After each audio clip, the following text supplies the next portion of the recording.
Next up, we will go with Offensive Rookie of the Year. Who you got? This one's another Steeler, back to back.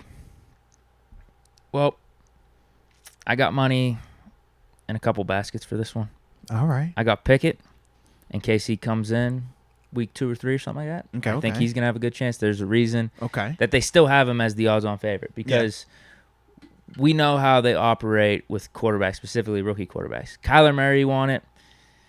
It was a debate between him and Josh Jacobs. It's like, you know what? We're going to give it to the quarterback.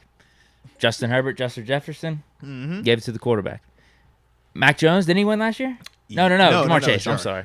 Yeah, Jamar Chase's stat line was so overbearing. But if it wasn't for Jamar, they would have given it to Mac. They would have given it to Mac Jones because I think he was second in the voting. List. Yeah. So if Pickett gets in week like 2 or 3 or 4, then I do think he's got a really decent chance. Yeah. Because I think Pickett is good. I mean, we saw it in the preseason. All the accuracy. I don't think the moment's going to be too big for him or anything. He's going to get at least good enough stats to put him in the conversation. He might be the only rookie out there for most of the season as well because none of the rookies are starting. No, very true, man. Yeah. So it's going to depend on what happens with those other teams like Malik Willis, Desmond Ridder. Does like the starting quarterback get injured or start playing bad for them to get a chance? So that's Pickett. Okay. My other pick, though, and my actual pick, I mean, Pickett's in the mix, but it's Pickens. Yeah. Because we already see him, dude. We're talking about him being the wide receiver number 1 for the Steelers already. I think he could have one of these amazing rookie seasons for a receiver that we've been seeing from these rookie receivers that have come out over these last, 3 or 4 years. We've seen it with Jefferson. Yeah. We've seen it with Jamar Chase last year. I don't see why Pickens can't have that type of season. Now, it may be stifled a little bit just because we have other good receivers around him. We got Freiermuth. I don't know if we're going to be slinging it out with Mitch like since he was doing with Joe Burrow or like Kirk Cousins typically does just in general. So that might stifle him, but I definitely can see 1,000+ yard year with 7, 8, 9 touchdowns for Pickens. He's going to be playing a ton. We already saw the impact that he has in preseason, and we're going to need him. I talked about this yesterday on the podcast. Like, if Pickens is playing well, that affects our whole offense in a positive way. We really need him. It's going to open up the other receivers on the roster.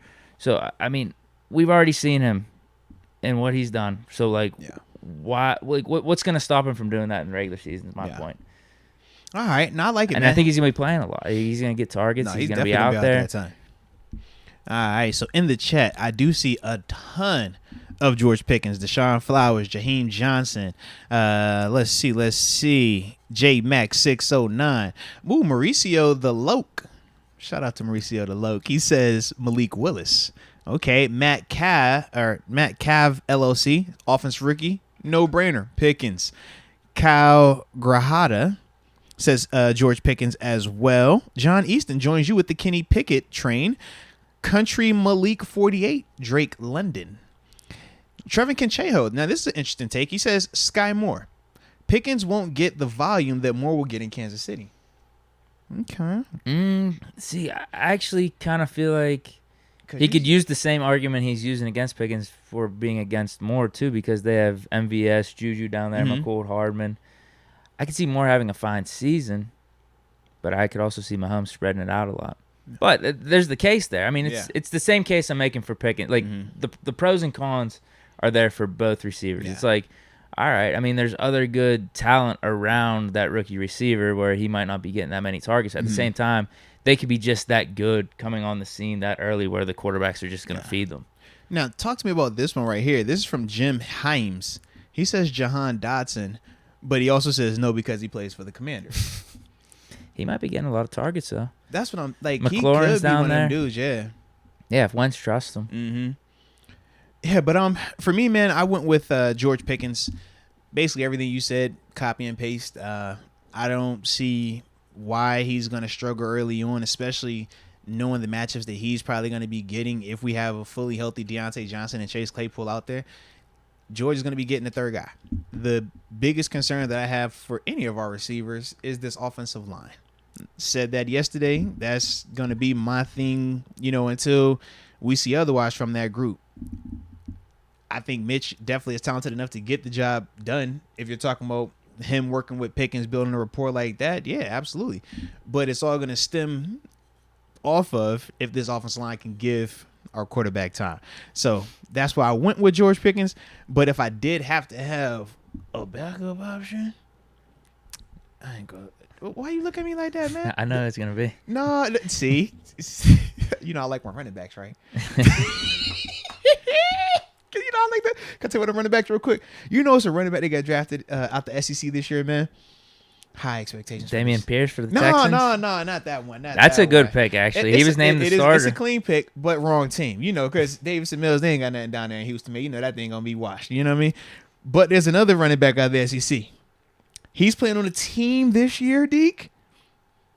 I think they're going to be hyped this year. In all seriousness, how do you see the backfield with the Bills playing out? Bro, don't do this to me. No, I'm being Stop. serious. Don't do that to me, man. No, I'm actually being serious. Because it's Singletary's backfield. It's Singletary's backfield. Cook is going to get his opportunities. He'll be like the third down guy initially. And then from there, man, it could get to a point where they do split it like how Zach Moss and Singletary were doing it at one point. It was just, Zach kind of went to that doghouse. So, yeah. But in all seriousness, though, man, my second pick was going to be Sky Moore because of the whole Kansas City thing. I just think that, bro, I'm with you in terms of people are forgetting Mahomes. I do feel like that when you're talking about the loss of Tyreek Hill. Is it significant? Yes. And in how they lost, too. That was an embarrassing way to lose against Cincy. Absolutely. But to me, we also remember in that game, it's like, man, early on, it was a different vibe. I don't know what the heck happened in the second half. I think Mahomes got concussed, yeah, honestly. Bro. It, changed everything. But early on, it looked like what we was accustomed to seeing. And I don't know. I just feel like a motivated Mahomes, a Mahomes that feel like he's the underdog, to me is a very scary version of him because we already know what he's like when everybody's praising him. Everybody's telling him how great he is. And he's making people think that Hunt's ketchup is good ketchup. Only he can have that. Only he can have people thinking it's okay to put ketchup on steak. Deke, you went to Hyde Park. Did they got ketchup there for that steak? Huh? What you think would happen? I think they would have slapped me in my face if I would that ask for chef A1 would have sauce. came from the back and pop. That's what would have happened, man. I was thinking about doing it because I do like A1 with my steak, but down at Hyde Park, you didn't need it. But only Mahomes can have people thinking that that's regular. I just think that, he's going to be on one this year from start to finish, and I do think he's going to light it up in a major way. So that's why I was leaning Sky Moore. So if Moore becomes his favorite target there. That's, you know what I'm saying? Because I'm saying, okay, Sky Moore can do more to me than a Juju can right now, right? Juju, we know he's more of your combat catch guy. You can stretch him vertically, but he's more underneath stuff. Sky, we said, man, Sky, even though he's undersized, we liked him a lot. We thought about drafting him because we said, man, he has the speed, he has the combat catchability, he can go across the field, he can do all these things, and he's a sure-handed hands catcher. You pairing that with a Patrick Mahomes, I'm just like, man, and he's still not going to get all the attention because Travis Kelce is still there. Mm-hmm. So that's the part for me where I was thinking about him as well. But either way, we liking it. So now Defensive Rookie of the Year, drop those as well, player.